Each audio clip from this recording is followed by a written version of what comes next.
لو واحدة شافت بعينيها جوزها وبنتها بيتقتلوا بدم بارد على ايد عصابة، تفتكر هتقبل تاخد فلوس وتبلع اهانتها وتسكت، ولا هتختار انها تنتقم من العصابة كلها لوحدها؟ رايلي ممكن تكون ارق واحن ام في الدنيا، لدرجة انها لو اتعاملت مع واحدة من زميلات بنتها بقلة ذوق بعد المدرسة بتمسك اعصابها عشان ما تبوظش علاقة بنتها بزمايلها في الفصل. الام الشابة دي رايلي شغالة موظفة بنك بيدوب ممشية حالها، وجوزها كريس عنده ورشة تصليح عربيات بتفلس. في صحاب ليه دايما بيحاولوا يجروه لسكة الشمال عشان يعمل قرشين سريعين، بس عشان بيفكر في سعادة عيلته كريس كان بيتردد كل مرة ومش بيوافق فورا. النهاردة عيد ميلاد بنتها كارلي، ورايلي كانت مخططة تعزم كل زمايل بنتها في البيت، بس لما رجعت من الشغل لقت البيت فاضي ومفيش غير جوزها وبنتها بس. اتضح ان الست اللي اتخانقت مع رايلي في الصبح قررت تعمل حفلة كبيرة في قصرها في الليل، وعزمت كل الفصل عشان تكيد رايلي وبس. وعشان بنتها ما تزعلش، رايلي جات لها فكرة وقررت ان العيلة تخرج تتفسح في الملاهي نص الليل. الفرحة بانت على وشها، وبمجرد ما التلاتة خرجوا كان في عربية ماشية وراهم في صمت. اتضح ان الصاحب اللي زار كريس في الصبح كان مقفوش من رئيس العصابة المحلي جارسيا، وخطته لعمل الفلوس الكتير كانت انه يسرق فلوس تاجر المخدرات جارسيا نفسه. طبعا جارسيا قضى عليه بضربة سكينة واحدة، بس المجرم ده كان في قمة غضبه وما كانش ناوي يقف عند قتل شخص واحد. مشي ورا الخيط من التليفون ووصل لجوز رايلي. جارسيا السفاح ما كانش فارق معاه مين اللي نفذ ومين لا، مادام اي حد فكر يسرق فلوسه هيقضي عليهم كلهم. وفي الوقت ده عيلة رايلي كانوا بيقضوا احلى وقت في الملاهي، ورغم انهم عيلة فقيرة بس السعادة كانت مالية قلوبهم. لعبوا وشبعوا لعب واشتلوا ايس كريم وخلاص مروحين. ورايلي رجعت لعربية الايس كريم بسرعة عشان تجيب مناديل، وهي ماشية ورا جوزها وبنتها ما خدتش بالها من العربية اللي كانت بتزحف وراهم ببطء. وفجأة البلطجية اللي في العربية طلعوا سلاحهم وفتحوا رشة رصاص بغل على الأب والبنت اللي كانوا واقفين على جنب الطريق. رايلي اللي كانت واقفة وراهم حاولت بكل قوتها تنقذ عيلتها، بس هي كمان خدت رصاصة وقعتها الأرض. حاولت تزحف لحد ما وصلت لجثث جوزها وبنتها، بس ما لقتش فيهم لا حركة ولا دفى. العيلة اللي كانت سعيدة دي اتكتب عليها تنتهي بكارثة ما يستاهلوهاش في الليل ده. لما رايلي فاقت تاني كانت مرمية في المستشفى، وأول ما وعيت شريط قتل عيلتها بقى بيمر قدام عينيها وما قدرتش تمسك نفسها من العياط والقهر. في ضابط شرطة طنش محاولات الممرضة انه يبعد، ودخل لرايلي وهي على سريرها عشان تتعرف على المجرمين، وقال لها لو ده ما حصلش المشتبه فيهم كلهم هيخرجوا بكرة في الصبح. وهي بتفكر في عيلتها اللي ماتوا في الملاهي، رايلي غصبت على نفسها وقامت تعافر وراحت القسم. في الليل ده كان في 3 بلطجية قاعدين في العربية، والشرطة ما كانتش متوقعة ان رايلي هتشاور عليهم كلهم من غير اي تردد. الموضوع ما كانش ان عندها سوبر باور، بس هي حفرت وشوش القتلة في دماغها بالملي. كانت فاكرة انها بكده هتجيب حقهم والقانون هياخد مجراه، بس رايلي الغلبانة ما كانتش فاهمة لسه مدى الفساد اللي واصل للقضاء في مدينتها. وهي بتنظف البيت لوحدها وبتجهز عشان تعزل، لقت محامي بيخبط على بابها. طلع رزمة فلوس تقيلة من شنطته وحطها على الترابيزة. اتضح ان جارسيا هو اللي بعته وعاوز يشتري سكوت رايلي ويخليها تتنازل في المحكمة. والمحامي السوسة لمح لعلب أدوية اكتئاب رايلي بتاخدها، وده خلاه يمسك عليها ذلة عشان يجبرها تتنازل. رايلي طبعا اتعصبت وطردته من البيت، فالمحامي رد القلم في المحكمة تاني يوم واستخدم ضلمة الليل حجة، وادعى ان رايلي بتاخد مهدئات نفسية، وشكك انها شافت وشوش القتلة اصلا. وبما ان العصابة كانت دافعة للقاضي ستيفنز فما فرقش معاهم رايلي دفعت عن نفسها ازاي. القاضي خد قراره وال3 مجرمين خرجوا براءة. رايلي ما كانتش مصدقة ان المنظومة القضائية كلها بتزور الحقيقة، وقعدت بأعلى صوت في المحكمة من القهر والغلب، بس كل اللي كانوا موجودين اتعاملوا معاها كأنها نمرة أو نكتة، ومحدش ادالها أي اهتمام. من كتر الغليان اللي جواها رايلي نطت من مكانها وهجمت على ال3 قتلة، بس الشرطة لحقتها وكتفتها بقوة، وفي الآخر الشرطة ضربتها بالصاعق الكهربائي لحد ما فقدت الوعي. تخيل دي تكون نهاية واحدة خسرت عيلتها كلها وهي الشرطة بتسحلها لبره. ال3 بلطجية كانوا لسه بيضحكوا وبيتريقوا عليها بمنتهى البجاحة. رايلي اترمت في عربية إسعاف رايحة لمستشفى الأمراض النفسية، والمحقق كارمايكل لما حس إن في حاجة غلط ركب معاها العربية. في اللحظة دي كان باين عليها اليأس وما بتتحركش، بس الحقيقة إنها كانت بترسم خطة في دماغها. قعدت تراقب اللي حواليها، وفجأة انتهزت فرصة إن محدش واخد باله وهجمت. رايلي نطت من العربية وقعدت تجري زي المجنونة، كانت عاوزة تهرب من المكان اللي الحق فيه ضايع والباطل هو اللي راكب. ومادام القانون معرفش يجيب ليها حق عيلتها ويقضي على المجرمين، قررت إنها إنها تاخد حقها بإيديها. وهي بتجري نظرة عينيها اتحولت من الخوف والرعب لتصميم ملوش آخر. وبلمح البصر عدى 5 سنين. على سطح جراج العربية كان في عربية بتتهز بالراحة. بعد كده الهز بقى أقوى وأقوى. اتضح إن رايلي اللي اختفت 5 سنين رجعت تاني وقدرت توصل للقاتل اللي موت عيلتها من 5 سنين وتقضي عليه. محدش عارف هي شافت ايه في ال5 سنين دول، بس الواضح إنها رجعت للانتقام وبس. وفي عاصفة من الدم والرعب هتاخد المدينة كلها في سكتها. الضابط الصغير كارمايكل بقى دلوقتي محقق كبير. جاله بلاغ ووصل للملاهي، وهو وزميله بلتران اتصدموا من المنظر اللي قدامهم. جثث ال3 بلطجية بتوع العصابة اللي موتوا عيلة رايلي زمان متعلقين بالمقلوب على الساقية الدوارة قدام الناس كلها كأنهم فرجة. كارمايكل وبلتران خدوا نفسهم بصعوبة. هم غالبا عارفين مين اللي عمل كده، بس محدش فيهم عنده الجرأة ينطق اسم الست دي. رايلي وصلت لحي منهار وهي رجلها مصابة، وعشان الانتقام ما بقاش ليها سكن ثابت، وعايشة في عربية فان مكهوبة وسط العشوائيات. استخدمت خمرة تقيلة عشان تطهر جرحها، وبعد كده جابت دباسة ودبست لحمها المقطوع في بعضه اللي شافته في ال5 سنين اللي فاتوا، حولها لمحاربية صلبة ما بتخافش. جهزت كمية سلاح وذخيرة محترمة، وخدت معاها بندقية كيلتك KSG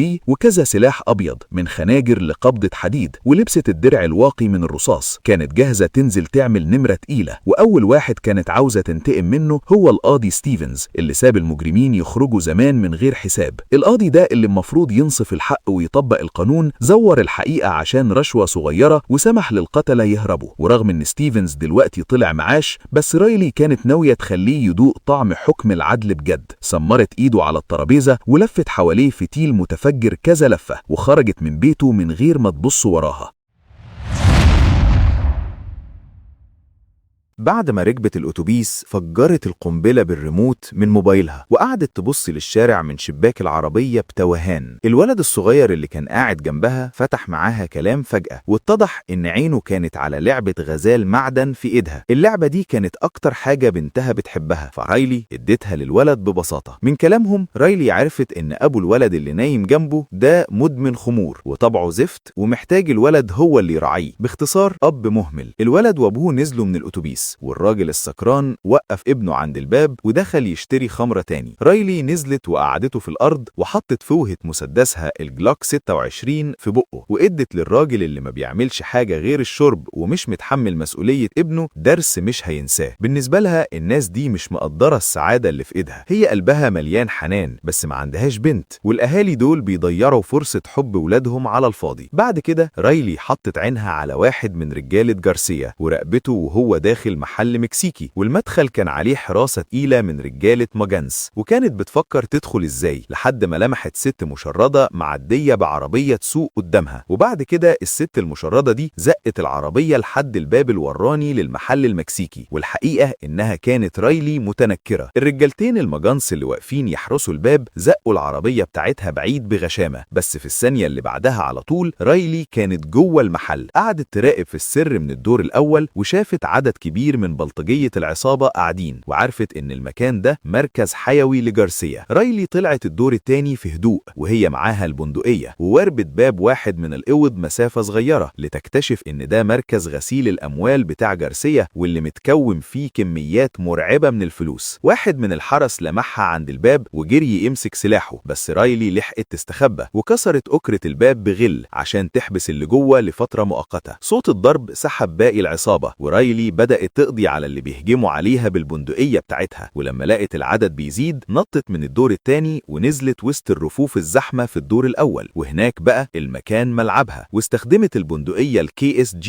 بمنتهى الاحتراف. السلاح ده بندقية متطورة جدا بتشير 13 طلقة، وأول ما الطلق خلص سحبت رشاش MP5K وقعدت ترش فيهم يمين وشمال. في ال5 سنين اللي فاتوا رايلي اتدربت على السلاح آلاف المرات. رجعت لأوضة عد الفلوس وبطلقات مش خايبة قضت على الحرس اللي هناك، وسابت محاسب صغير عايش عشان يروح يبلغ جارسيا باللي حصل. اتضح ان كل ده كان فخ من رايلي، لانها دارسة تنظيم العصابة كويس وعارفة ان جارسيا عنده معمل مهم جدا للتصنيع، والمكان ده عليه حراسة مشددة، والستات اللي شغالين هناك مجبورين يلبسوا ملابس داخلية بس وهم بيغلفوا البضاعة. جارسيا بضاعته كلها بتطلع من هنا، ورايلي سابت الولد الصغير يهرب بالقصد عشان يوصل للكبير انها عارفة المكان ده ده بالظبط. كانت فاكرة إنهم لما يجمعوا كل قوتهم عشان يحموا المكان هتقدر تقضي عليهم خبطة واحدة، بس الثعلب جارسيا ما بلعش الطعم وقرر يلعب بيها هي اللعبة. رايلي وصلت عند المعمل في الليل، وقبل أي معمعة لازم تطلع الصورة الفورية اللي اتصورتها مع جوزها وبنتها يوم عيد الميلاد. دي البنزين اللي بيحركها للانتقام. طلعت رشاش الكيو هاني بادجر بكاتم صوت وليزر، ودخلت المخزن في هدوء، بس لقت المكان فاضي ولمحة لغم مزروع في الأرض. هنا عرفت إنها لبست في الفخ اللي نصبه جارسيا ليها. لفت عشان تهرب، بس كان الوقت فات. الولد اللي بره شافها بالمنظار وإدى إشارة لصاحبه يفجر المكان. في ثانية المعمر بقى كتلة نار وتساوى بالأرض، بس رايلي ما تقضاش عليها لأنها نطت في البلاعات في آخر لحظة. طلعت على الطريق وطارت ورا العصابة اللي بلغوا عن موتها. الرجالة جوه العربية كانوا بيكلموا البوس مبسوطين وفاكرين إنهم خلصوا منها، وجارسيا كان طاير من الفرحة بالخبر، بس ما يعرفوش إن رايلي لسه فيها نروح وماشية وراهم من بعيد. وفي نفس الوقت البوليس والاف بي اي بقوا في حالة طوارئ بسبب موجة الدم اللي ما بتخلصش دي، وعارفين إن رايلي هي البطلة، بس محدش عارف يوصل لجحرها فين. العميلة إنمان من الاف بي اي خبرتها تقيلة، وطلبت من المحلل يطلع خريطة الجرائم في المدينة آخر كام أسبوع. بنباهتها لاحظت إن معدل الجريمة في منطقة العشوائيات نازل للصفر، وده وضع مش طبيعي خلاها تروح هناك لوحدها تتقصى الأثر، بس كل الناس كانت قافلة بقها بالضبة والمفتاح. لحد ما سألت راجل مشرد ضعيف وشافت رسمة الملاك على الحيطة، وعرفت إنها وصلت للمكان الصح. في الوقت ده رايلي فضلت مطاردة البيك اب بتاعة العصابة لحد ما قربوا من المقر الرئيسي، وفجأة سبقتهم وسدت الطريق. العربية وصلت للمدخل والحارس خرج يشوف فيه ايه، فرايلي اللي كانت مستخبية جوه العربية قضت عليه في ثانية ودخلت للحوش بالراحة وهي ماسكة رشاشها وبدأت حفلة الصيد. العربية لبست في قلب البيت، ورايلي دخلت وراها في هدوء وبدأت اشتباك قريب مع البلطجية اللي بيهجموا عليها. جارسيا ما بقاش عنده التنطيط بتاع زمان، وبقى مستخبي في ركن بيترعش، لأن مهما كان عدد رجالته محدش عارف يوقف زحف رايلي. لحد ما طنباج الجارسيا فضيت، رايلي قربت منه وثبتته بالسلاح، بس وهي جاية تاخد بطارها لقيت بنت صغيرة خرجت من جنبهم، فتخيلت إنها بنتها واتشبتت للحظة. جارسيا انتهز الفرصة، زقها وطعنها بخنجر في وسطها بغل، وخد بنته وهرب. رايلي المصابة بجرح خطير شافت القناصة والمسلحين بيهجموا بأعداد كبيرة، وعرفت إنها مش قد المواجهة دلوقتي، فاضطرت تهرب من البيت واتدحرجت نفسها من على منحدر جبلي وهي بتنزل. فرصة الانتقام الذهبية ضاعت بسبب لحظة ضعف، وبما إنها مش هتقدر تروح مستشفى راحت خبطت على باب بيج. زمان رايلي بلعت غضبها من الست دي عشان بنتها، بس دلوقتي مفيش كلام من ده. دخلت الأوضة وضمدت جروحها في لحظة هدوء غريبة، وقبل ما تمشي هددتها إنها هتحرق ليها القصر اللي طلعت بيه من طلاقها، وسابتها بتصوت من الرعب. على الناحية التانية العميلة إنمان كلمت كارمايكل لأنها لقيت العربية الار في اللي رايلي مستخبية فيها في العشوائيات، ولما سمع إنها ناوية تجمع قوة عشان تقبض على رايلي صحية ملامح وشه اتغيرت، وفجأة قضى على إنمان بطلقة واحدة. اتضح إن كارمايكل الضابط الفاسد ده مبيوع لجارسيا من 5 سنين، وهو الجاسوس بتاعهم في الاسم، وكان خايف لا تكون رايلي كشفت علاقته بالعصابة. بعد ما خلص من جثتها كلم جارسيا على طول وقال له على مكانها. جارسيا طار من الفرحة وجمع كل رجالته وهجموا على العشوائيات في الليل ده عشان يصفوا الحساب مع رايلي نهائيا. العصابة بدأت تمسح المنطقة مسح شامل، وفي الوقت ده كانت رايلي فعلا رجعت للمكان ومرمية في مبنى مهجور من التعب. من كتر الجرح غرقت في نوم عميق وهي مش حاسة بالخطر اللي بيقرب، وحلمت إن بنتها جنبها وبتطبطب على شعرها بحنية. رايلي فاقت مخضوضة، وفي اللحظة دي كان في بلطجي لمح بقع دم عند مدخل المبنى المهجور. رايلي خدت منه قنبلة صدمة، وفي ثانية رتبت خطتها الجاية. دراع جارسيا اليمين دخل المبنى بالراحة مع باقي الرجالة، ولقيوا جثة واحد منهم مرمية على الأرض، وأول ما جه يقلبه رايلي ظهرت وقضت على دراعه اليمين ده، وخرجت تراقب حركة العصابة من بعيد.